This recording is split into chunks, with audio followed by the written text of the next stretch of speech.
నమస్తే, నేను మీ Koratipati Prem Kumar, Madiga Mahasena founder president. Mandakrishna Madiga గారు మానల జోలికి వస్తే అని టైటిల్ పెట్టి మహాసేన రాజేష్ ఒక పెద్ద స్పీచ్ ఇచ్చాడు. అది ఎలాంటి స్పీచ్ అంటే, మందకృష్ణ మాదిగ గారి మీదకి, అదే విధంగా మాదిగ మీదకి ఇతర కులాలను కూడా తెచ్చే ప్రయత్నం చేశాడు. చాలా బాగుంది. మేము పిచ్చోళ్ళం, మీరు మాట్లాడితే మేము వినటానికి. మందకృష్ణ మాదిగ గారి గురించి మాట్లాడితే ఎవరు మాట్లాడరు అనుకున్న నా కొడుక్కి ఖచ్చితంగా చెబుతా ఉన్నాం, మందకృష్ణ మాదిగ గారి జోలికి వస్తే మామూలుగా ఉండదు. మందకృష్ణ మాదిగ గారు మాదిగల దేవుడు. ఖచ్చితంగా ఆయన వెనక మేము ఉంటాం. మాకు పార్టీలతో సంబంధం లేదు, కులం ముఖ్యం. మందకృష్ణ మాదిగ గారి కోసం ఎంత దూరంగా అయినా ఎంతకైనా మేము వస్తాం. మందకృష్ణ మాదిగ గారి గురించి మాడే ముందు ఒళ్ళుని దగ్గరకు పెట్టుకుంటే మంచి సందర్భం తెలియపరుస్తున్నాం. అయితే ఇష్యూలోకి వెళ్తే నిన్న మహాసేన రాజేష్ మారుతూ కాపు ఉద్యమం అంట బలమైన ఉద్యమం అంట, ఎంఆర్పిఎస్ కన్నా బలమైన ఉద్యమం అని చెప్పేసి నిన్న మాట్లాడుతూ ఉన్నాడు. ముద్రగడ పద్మనాభం గారు చాలా పెద్ద ఉద్యమం చేశాడంట, కాపు ఉద్యమం. నేను అడుగుతా ఉన్నా, అదేవిధంగా ఇంకో పాట కూడా చెప్పాడు, పటేళ్ల గురించి కూడా చెప్పాడు. పటేళ్లు ఓసీలో ఉన్నారు, వాళ్ళు బీసీలో మార్చని చెప్పేసి వాళ్ళు కూడా చేశారు ఉద్యమం. వాళ్ళకన్నా ఇది పెద్ద ఉద్యమమా అని చెప్పేసి చెబుతా ఉన్నాడు. ఇంకా చాలా చెప్పాడు. అయితే ఈ సందర్భంగా చెబుతా ఉన్నా, ఈ భారతదేశంలో స్వతంత్ర పోరాటం తర్వాత అంత పెద్ద పోరాటం చేసింది ఎంఆర్పిఎస్, మందకృష్ణ మాదిగ గారు. 30 ఏళ్ళు తన జాతి కోసం తన యవ్వనాన్ని, తన జీవితాన్ని, తన కుటుంబాన్ని త్యాగం చేసిన వ్యక్తి ఎవరు ఉన్నారంటే మందకృష్ణ మాదిగ గారు. మందకృష్ణ మాదిగ గారి గురించి మాట్లాడకు ఈ ప్రపంచంలో ఎవ్వరికి లేదు. ఎందుకంటే అంత ఉద్యమ స్ఫూర్తిలో నాయకుడు ఆయనే. చాలా ఉద్యమాలు కూడా ఆయన చూసి పుట్టుకొచ్చాయి. మందకృష్ణ మాదిగ గారు ఉద్యమ స్ఫూర్తిని చూసి చాలా మంది నాయకులు ఇలాంటి నాయకుడు ఉండాలి అని చెప్పేసి మందకృష్ణ మాదిగ గారు చూసి చాలా కుల సంఘాలు పుట్టుకొచ్చాయి. మందకృష్ణ మాదిగ గారు కుల సంఘంతో పాటు చాలా మందికి, అంటే సామాజిక సంబంధించిన విషయాల్లో కూడా, కొన్ని ఆరోగ్యశ్రీ విషయాలు అయితే కానీ, చిన్నపిల్ల గుండె ఆపరేషన్లు అయితే కానీ, అనేక వికలాంగుల గురించి కానీ అనేక కార్యక్రమాలు చేసిన వ్యక్తిగా ఆయన చరిత్రలో నిలబడ్డాడు. ఈయన గురించి మాట్లాడే స్థాయి నీకు మహాసేనగా రాజేష్ గా నీకు లేదు. నేను చెబుతున్నా, రాజేష్ గా చెబుతా ఉన్నాం. మందకృష్ణ మాదిగ గారి గురించి మాట్లాడితే మాత్రం ఖచ్చితంగా మేము చూస్తూ ఊరుకున్నాం. చెబుతున్నా, నోటితో మాట్లాడుతున్నాం, వేరే విషయాలతో వేరే ఆడితో మాట్లాడితే తెచ్చుకోవద్దు. మందకృష్ణ మాదిగ గారు అంటే ఏమన్నాడు అసలు? కాపు ఉద్యమానికి, పటేల్ ఉద్యమానికి, లేకపోతే మీ మాల మహానాడు ఉద్యమానికి అసలు సంబంధం, ఎంఆర్పిఎస్కి సంబంధం ఉందా? ఎంతమంది చనిపోయారు? అసలు వర్గీకరణ ఎందుకు అడుగుతున్నాం మేము? వర్గీకరణ మాకు ఎందుకు కావాలి? అసలు వర్గీకరణ అవటం వల్ల మాదిరికి వచ్చే లాభం ఏంటి? వర్గీకరణ అయితే మీకు వచ్చే నష్టం ఏంటి?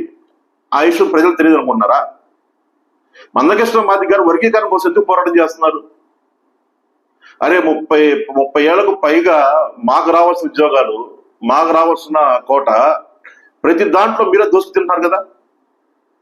ఈరోజు 2 తెలుగు రాష్ట్రాల్లో మనం చూసుకుంటే ఎక్కడికి వెళ్ళినా సరే మాలపల్లి, మాదిగపల్లి తీసుకుందాం. మాదిగపల్లి ఏ పరిస్థితిలో ఉంది, మాలపల్లి ఏ పరిస్థితిలో ఉంది. ఇంకా ఊరికి చివరగా, ఊరి బయట ఉన్న మాదిగపల్లి ఎన్ని ఉన్నాయి. అరే మాదిగపల్లికి వెళ్తానికి రోడ్లు లేక, తాగటానికి నీరు లేక, చనిపోతే పుట్టిన శ్మశానం లేక, సరైన వసతి గృహాలు లేక, చదువుకున్న పిల్లలకు ఉద్యోగాలు లేక ఎంతమంది అల్లడిపోతున్నారు. ఇప్పటికీ స్వతంత్రం వచ్చి 78 సంవత్సరాలు అవుతుంది. ఇప్పటికి ఎంతమంది బాధపడతా ఉన్నారు మీకు తెలీదా? ఒక వర్గమే బాగుపడాలి, ఎస్సీలో 59 కులాల్లో ఒక కులమే బాగుపడాలి, మొత్తం నాశనం అయిపోవాలని కోరుకోవడం ఎంత రాంగ్ అది. అదేనంటే మా పిల్ల బాగా చదువుకుంటారు, మీ పిల్ల కూడా బాగా చదువుకోమనంటే, చదువుకున్న పిల్లలకు ఉద్యోగాలు ఎక్కడ? సరే మీరు చదువుకున్నారు, మీరు చదువుకున్న దాన్ని బట్టి మీ ఉద్యోగాలు మీరు తీసుకోండి. మా చదువుకున్న పిల్లల ఉద్యోగాలు ఎక్కడ వచ్చినాయి? ఏ ఇంటర్వ్యూకి వెళ్ళినా, ఎక్కడికి వెళ్ళినా, ఏం చేసినా సరే ముందు వరుసలో మీరుండి మాదిగలు తొక్కుంటా పోయి ఈరోజు నాశనం చేసి, మళ్ళీ వర్గీకరణ 30 ఏళ్ల పోరాటంలో దేవుడు ఆశీర్వాదం వల్ల, ప్రజల పోరాటం వల్ల, పెద్ద నాయకులు అంటే రాజకీయ పార్టీలు కాదు, పెద్దవారు ఆలోచించి, అంటే సుప్రీంకోర్టు ఆలోచించి ఈ రిజర్వేషన్ అంశం అనేది చాలా మంచిది. రిజర్వేషన్ ఇవ్వటం వల్ల ఎస్సీలకి న్యాయం జరుగుతుంది, మరి ముఖ్యంగా మాదిలకు న్యాయం జరుగుతుందని చెప్పేసి కూర్చొని దాని మీద చేస్తే దాన్ని కూడా రాజ్యాంగ విరుద్ధం అని ఒక పేరు పెట్టి అంబేద్కర్ గారిని మధ్యలో తెస్తే అంటారు అంబేద్కర్ సిద్ధాంతాన్ని పక్కన పెట్టారు. అలా అంబేద్కర్ గారి సిద్ధాంతం అంటే ఏంటి? అంబేద్కర్ గారు ఏం కోరుకున్నారు? అంబేద్కర్ అక్కడ ఏం చెప్పారు ఆయన? అరే నేను కాదు, సమాజంలో అందరూ బాగుండాలి, ఒక వర్గం అభివృద్ధిలో రాకూడదు, అన్ని వర్గాలు ఎస్సీల్లో, దళితుల్లో, బహుజనులు అన్ని కులాల అభివృద్ధిలోకి వస్తేనే మనం అనుకున్న టార్గెట్ పూర్తవుతుంది, మన అంబేద్కర్ వాదం పూర్తవుతుంది, మన రాజ్యాంగం మనం సాధించే అవకాశం జరుగుతుంది, అందరూ ఆర్థికంగా డెవలప్ అవ్వాలి, పిల్లలందరూ చదువుకున్న వాళ్ళు ఉద్యోగాలు వస్తే మనం బాగుంటామని చెప్పేసి ఆయన రాజ్యాంగం రాస్తే అంబేద్కర్ సిద్ధాంతం తీసుకొని మీకు రాజ్యాంగం సపరేట్ గా మీరు రాసుకొని మందకృష్ణ మాది గారి గురించి టార్గెట్ చేస్తూ మాట్లాడితే మేము పిచ్చి నా కొడుకుల్లాగా మేము చూస్తూ ఉంటాం అనుకోవటం నీ పొరపాటు. చెబుతా ఉన్నాం, కొడక ఒళ్ళు దగ్గర పెట్టుకో. మందకృష్ణ మాది గారి గురించి మాట్లాడేటప్పుడు ఒళ్ళు దగ్గర పెట్టిన మాట చాలా మంచిది. నువ్వు చాలా ఎక్కువ మారుతా ఉన్నావు. నువ్వు హర్ష కుమార్ చేస్తున్నావు మధ్యలో. హర్ష కుమార్కి మందకృష్ణ మాది సంబంధం ఏంటి అసలు? హర్ష కుమార్ గారికి మందకృష్ణ మాది ఎంట్రీకి కూడా సంబంధం, మా నన్న ఎంట్రీతో మాకు సమానం. మందకృష్ణ మాది గారు 30 ఏళ్ళగా పోరాటం చేస్తున్నాడు వర్గీకరణ కోసం. ఏ రాజకీయ పదవులు ఆయన ఆశించలా, జాతి కోసం ఆయన పనిచేశాడు, జాతి కోసం నిలబడ్డాడు ఆయన. ఆయన అనుకుంటే ఎమ్మెల్సీ రాదా? ఆయన అనుకుంటే ఎమ్మెల్యే అవడా? ఆయన అనుకుంటే మంత్రి అవడా? ఆయన అనుకుంటే ఎంపీ అవడా? ఆయన అంటే కేంద్ర మంత్రి అవడా? ఆయన ఎంత దూరం అయినా సరే ఆయన వెళ్ళగలడు.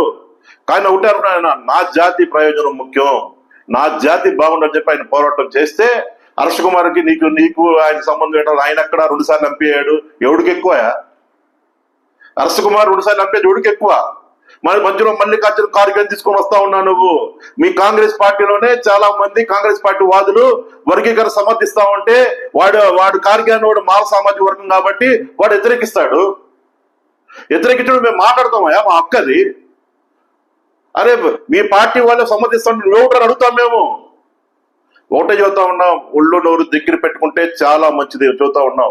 నువ్వు మాట్లాడితే అతడు సినిమా చూస్తా ఉన్నావు, వాడు మగోడ్రా బుజ్జా, మాలలో మగోడ్రా బుజ్జా, వాళ్ళు బాగా చదువుకుంటారా, వాళ్ళతో మనం పోటీ పడలేవురా అని చెప్పేసి మాదిగ సోదరులను రెచ్చగొడతా ఉన్నాం.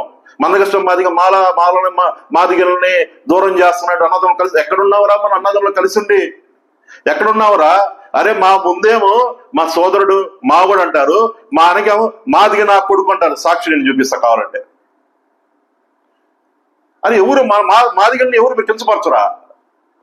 రే ఎంత దారుణంగా మారుతారా బాబు. నోరు అది అదే దాన్ని ఏమంటారు, పైకి అంటారు, ఏమంటారు నాయన, చాలా రంగు మారుతున్నావు. మహాసేన రాజు, మాదిగల్లో కూడా చదువుకున్న తోపులు చాలా మంది ఉన్నారు. ఆ తోపులకి ఉద్యోగం రావట్లా, మాల తోపులకి ఉద్యోగం వస్తుంది.